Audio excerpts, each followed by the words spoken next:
A DPS trooper is now in the hospital following a crash. It happened on Signal Butte Road at State Route 24. Mesa police are investigating what happened and tell us that the crash involved a DPS motorcycle and another vehicle. We're told that the trooper suffered serious but non-life-threatening injuries. Officials say that drivers should avoid the area as they investigate the crash. A man wanted by U.S. Marshal Service is dead after a shooting with law enforcement. It happened this afternoon near 32nd Street and Baseline Road in Mesa. 12 News journalist Bianca Bono has been reporting from the scene since the incident first broke out. And tonight she has more on what the man was wanted for and what happened. Well, for hours, the intersection behind me has become the center of a deadly officer-involved shooting. The U.S. Marshal Service says their attempt to apprehend a wanted and known gang member ended in gunfire.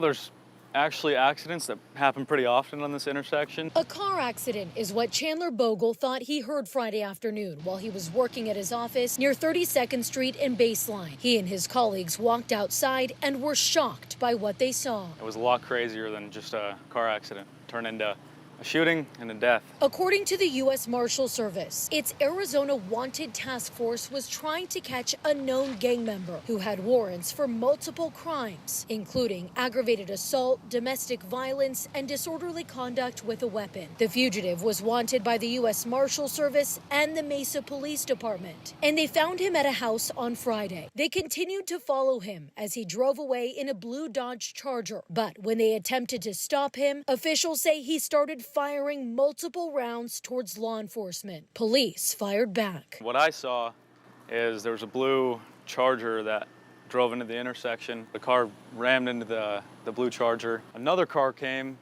somebody hopped out and just started firing at the person inside the blue Charger. Next thing you know, they're pulling out a dead body. Officials confirmed the fugitive died from his injuries, and no law enforcement officers were hurt. Definitely a scary thought to know that there is violent gang members in our communities. Edward Gerhardt and his family live close and were just trying to go to the grocery store when they came across the massive scene. He's thankful the situation didn't spread into nearby neighborhoods, but never expected to see this so close to home. It is a very quiet neighborhood, lots of families.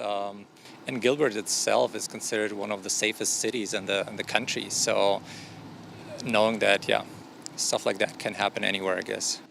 And we're told the East Valley Critical Incident Response Team will be investigating this officer-involved shooting. So far, the man who died has not been identified. We're in the East Valley. Bianca Bono, 12 News. All right, Bianca, thank you. New at 10, Phoenix police are investigating after two women were found dead in an apartment. They were shot. Officers were called for a welfare check in the area of 24th Street and the Loop 202. Detectives responded and took over the investigation. So far, they haven't said if they're looking for any suspects. We're working to learn what led up to the shooting. Stay with 12 News for more updates. Phoenix police say that a second victim shot in West Phoenix yesterday has died. Officers say that 36-year-old Mario Martinez and 33-year-old Luis Mendez Armenta died after being shot near 67th Avenue and Indian School Road. The suspect left before police arrived. Anyone with information about the shooting is asked to call Phoenix police. A silent witness is offering a $2,000 reward for information that leads to an arrest.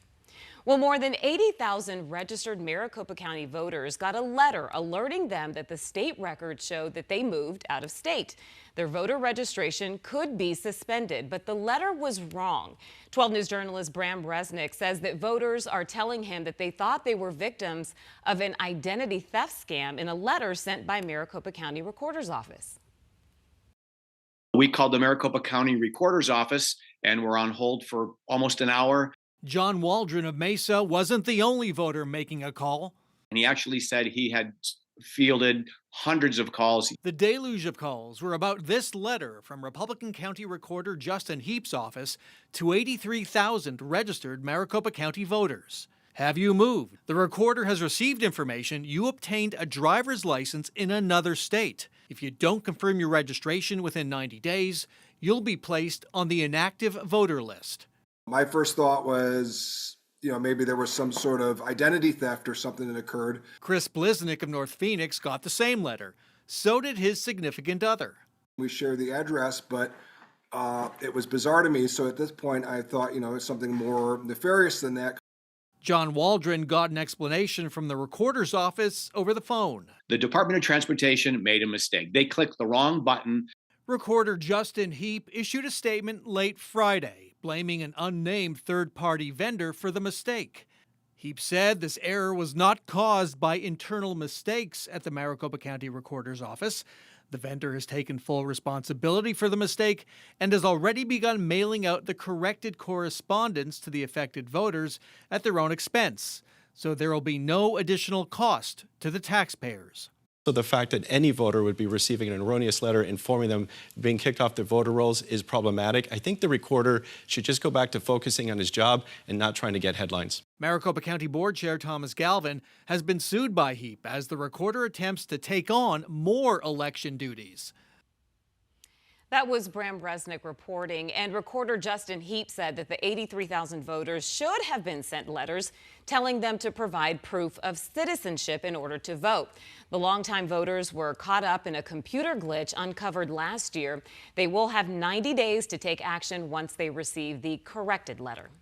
Well, check this out. People enjoying drinks at a popular Phoenix dive bar had an experience that they will never forget when rock star Post Malone decided to show up. He was seen taking photos with pretty much anybody who was there.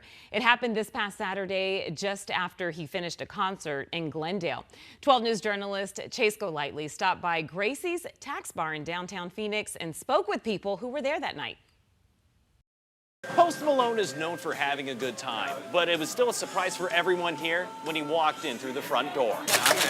It was a packed Saturday night at Gracie's Tax Bar. I would say we are at capacity, probably around 200. Chris Banks was behind the bar, working. You guys want another round? When he says that about 1 in the morning, a customer told him who was outside. And I say, I'm gonna need you to tell me that one more time and be honest with me, because if Post Malone's in the line right now, I'm gonna go back out there and get him. Then the door opened. Swung open like a movie. Walking in was rapper and singer Post Malone, even after he took a little tumble just a few hours earlier at his concert at State Farm Stadium.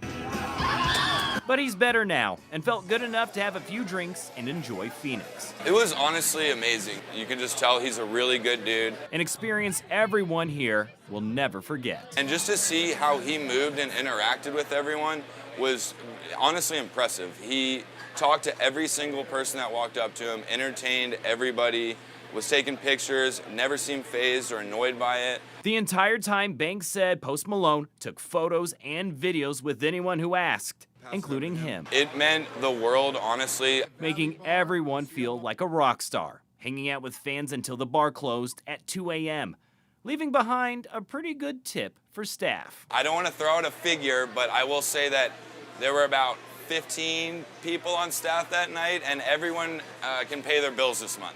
He's very generous. His kindness, meaning everything to customers, staff, and Gracie's Tax Bar owner, Grace Perry. It just was really nice to see him treating humans like humans. It was such a positive experience for everybody. She's had a few other famous musicians stop by over the years, and while they've all been great, she said Post Malone got a few more fans that night. I just was so impressed how respectful he was at this space and generous towards my staff. And, you don't see that every day. So that really just kind of made me, who didn't know Post Malone that well at all, now is a Post Malone fan. Perry tells me she doesn't know why Post Malone chose her bar that night, but is grateful he stopped by. We're in Phoenix. Chase Golightly, 12 News. All right, Chase, thank you.